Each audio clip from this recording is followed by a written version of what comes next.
gastos. Pwede nga lang mag-construction na lang ako eh. Dati, umaabot kami ng sabihin na nating nasa 1,000 pero wala nga na ngayon eh. Umaabot na lang kami 800 eh. Tapos gasolina pa, di ba? Kaya talaga apektado kami mga rider. Ang tuloy-tuloy yung pagtaas ng gas, mapipilitan pong tataas ang presyo. Halos lahat umaaray na sa pagsirit ng presyo ng produktong petrolyo. Kaya malaking pasan na naman sa bawat isa ang panibagong dagdag singil sa produktong petrolyo ngayong araw, March 17. Sa loob kasi ng isang linggo, uutay-utayin muli ang pagtaas sa presyo nito. Katunayan, inaasahan na ang 12 pesos and 90 centavos hanggang 16 pesos and 60 centavos na pagtaas sa gasolina. 20 pesos and 40 centavos hanggang 23 and 90 centavos naman sa diesel.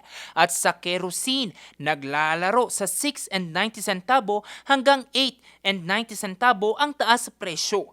Ang mga ito, dulot pa rin ng mas tumitinding girian ng Israel, Estados Unidos at bansang Iran. We base our adjustments on the increases of the MOPS.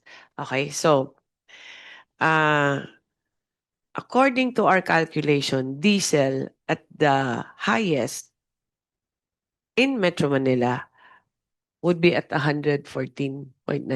Tama ba? Yes. Gasoline, although gasoline have very many variations, if you, at the highest, what we have calculated, as we gathered the prices of last week, would be at 91.60. Ang pagtaas sa presyo ng petrolyo direktang may epekto sa takbo ng ekonomiya ng bansa. Dahil dito, kahapon, March 16, inilatag na ni President Ferdinand Marcos Jr. ang hakbang ng pamahalaan tungkol sa issue. Una sa kanyang tiniyak ang suporta ng pamahalaan sa sektor ng transportasyon. Ngayon, higit kailanman, kailangan natin ang pagtutulungan ng bawat isa. Walang iwanan, walang maiiwan sa pagharap natin sa hamong ito. Ngayong araw, nagsimula ng ipamahagi ang 5,000 pisong ayuda o cash relief assistance sa tinatayang 139,000 na mga tricycle drivers sa Metro Manila. Personal niyang dinaluhan ni Pangulong Ferdinand Marcos Jr. Well, no, this is just the beginning of the distribution. This is something that we have to do because of the sudden increase in oil prices. Ganitong nangyari.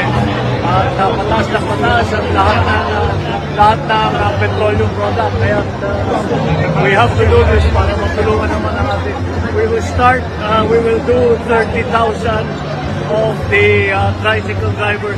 Susunod ang jeepney driver, and then yung TNBS at susunod after that. That's the one.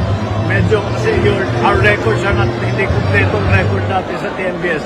Yung sa jeepney, susunod yun siguro late this week or early next week. Ayaw natin maantala yung biyahe tomorrow, kaya mabilisan po to. Meaning, they've already submitted their basic information, so diniduplicate na namin. So tomorrow, payout na lang talaga. They'll come in, we give them the 5,000, they go back to the line. Maliban sa mga tricycle drivers, sunod na ring mabibigyan ng mga PUJ at TNVS drivers. Bukod sa sektor ng transportasyon, tiniyak din ng Pangulo ang suporta sa sektor ng agrikultura. Bukod sa cash relief assistance, inaasahan na rin ang pansamantalang suspensyon ng excise tax sa produktong petrolyo.